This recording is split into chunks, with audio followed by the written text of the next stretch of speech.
வா இந்த ஒரே ஒரு ஆல்பம் தான்டா இருக்கு இதே கொடுத்துட்டா தம்பி வாங்க சொல்லுங்க ஆல்பம்லாம் அப்படி சூப்பரா இருக்குண்ணா. சரி செம்மையா பண்றீங்க, பக்காவா இருக்கு, குவாலிட்டியும் சூப்பரா இருக்குண்ணா. நான் பண்ணேன் தம்பி. சரிங்க சரிங்க. ஆனா எங்க அப்பா போட்டா இல்லண்ணா. போட்டா இல்லையா? அப்பா போட்டா அவன் இல்லதான் இல்ல பாருங்க. எங்க போட்டிருக்கீங்க? போட்டு சின்னதா சின்னதா போட்டிருக்கீங்களா? ஏன்னா எனக்கு எங்க அப்பனுக்கு அவ்வளவு சண்டை இருக்கலாம். அதையும் தாண்டி அவனை கூட்டு வந்து மெனக்கட்டு போட்டோ பிடிக்க வச்சா எவன் போட்டாலும் பெருசா போட்டிருக்கான். என் அப்பா போட்டோ சின்னதா போட்டிருக்கான், அது மூளையில போட்டிருக்கான். என் அப்பா பார்த்தாலும் காரி துப்புவான் என் மூஞ்சில. அத முடியா என்ன போட்டோ போட்டு வச்சிருக்க? நல்லா தான் தம்பி இருக்கா.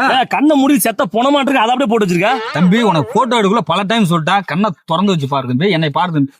எத்தனை டைம் வந்து சொன்னா நீ பாக்காது என்ன சொல்லிட்டு எடிட்டிங் பார்க்க வேண்டிய நீ ஒழுங்கா. சரி தம்பி அது ஒரு மிஸ்டேக்கா. சரி உரா என் கை காசு போட்டாச்சு நான் உனக்கு ஆல்பம் கொடுத்துறேன்டா. பெருசா வரணும் கோச்சிக்காய் கொடுங்க. அவ்வளவுதான். சரி ஓகே